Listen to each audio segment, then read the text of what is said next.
โอ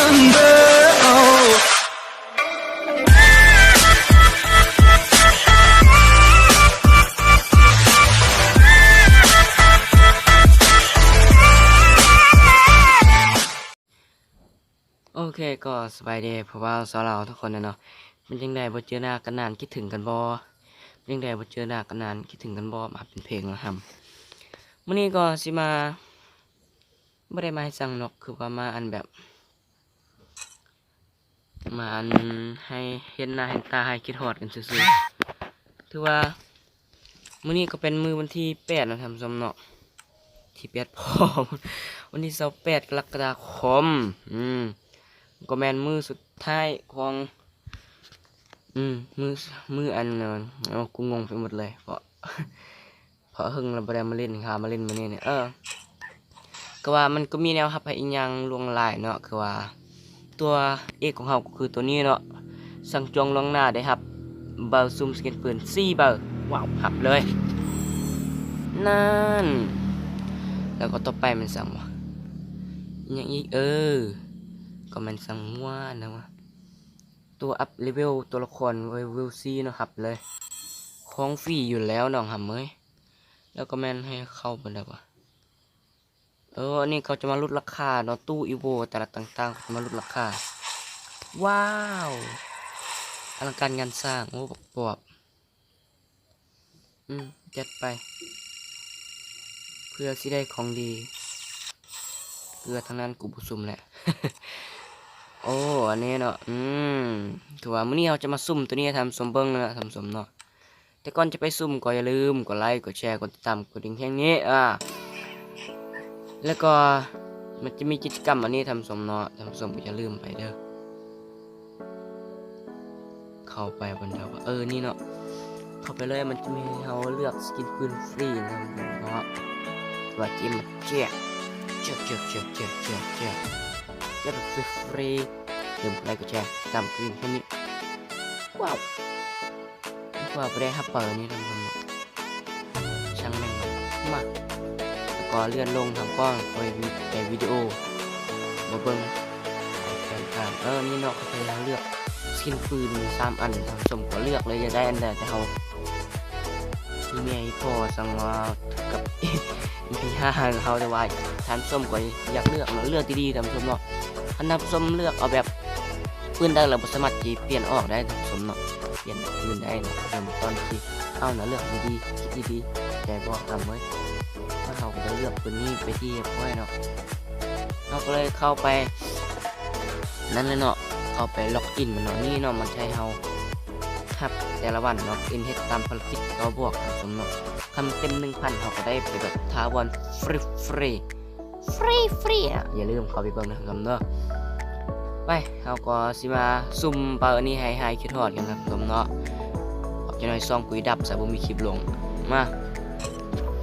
การจะซุ่มนี่เฮาก็มีสูตรมายังสูตรแล้วฮู้เฮาคือว่ามุนซื้อบักคำพี่แม่บักคำสักบาทสักบ่เนี่ยมาคือว่า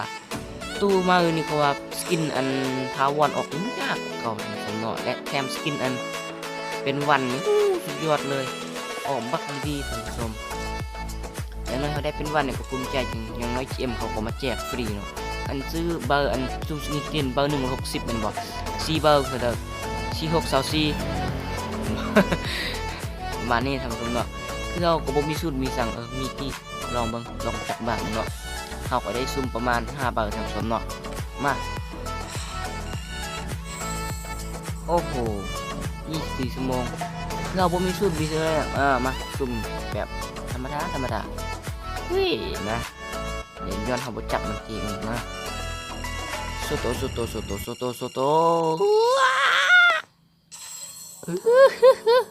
อย่างน้อยก็เอา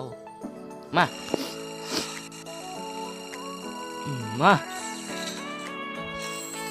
โอ้โหมันต้องมาแล้วถาวรต้องมาจงบอกทำสมรอบสุดท้ายรอบตื้อ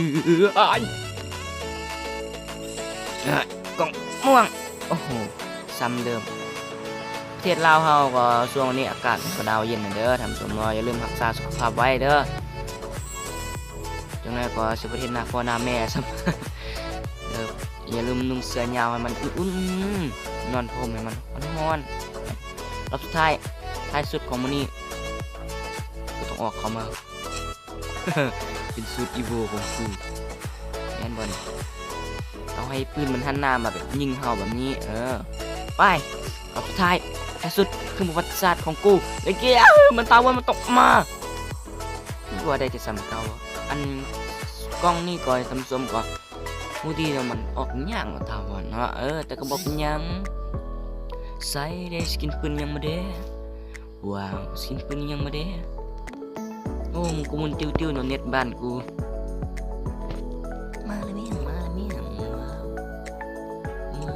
ใส่ดาวน์โหลดแล้วใส่ไป1 วันมีสกินกันอีก VSS 1 วันแล้วก็ SKS 24 ชั่วโมง23 ชั่วโมงหมดแล้วบ่โอ้ยแถมสกินได้สกินปืนอันนี้มา อันนี้คือว่าหับบ่ได้ทำนี่เนาะมึงเทื่อมาน่าจะติดบักเนาะทำสมนี่ทับเงิน 2,000บ่ได้สั่งแม่งติปะตื้อก็อย่าลืมเฮายังมีกล้องตัวนี้นะทำสมเนาะคือจะไปเสียเวลาคลิปมันสั้นให้มันยาวนี่กล้องตัวนี้ก็จะเปิดแบบสดๆก็ทิบเหรอเฮ้ยก็ทิบเหรอเฮ้ยเท่าไหร่ว่าทำสมบ่เห็นเลยเฮ้ยไม่มีอย่างโชว์ไวเฮ้ยได้7 วันท่านผู้ชมโอ้คุ้มได้7 วันตั้งอาทิตย์หนึ่งท่านผู้ชม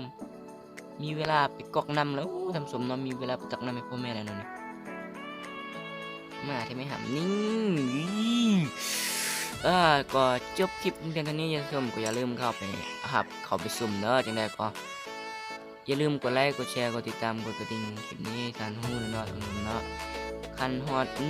100 ซับก็ซื้อสมาชิกเพจตามกำหนดไว้จังใดก็อย่าลืมกดไลค์กดแชร์ติดตามคลิปนี้เนาะจังใดก็ฝากกันเท่านี้แหละบ๊ายบาย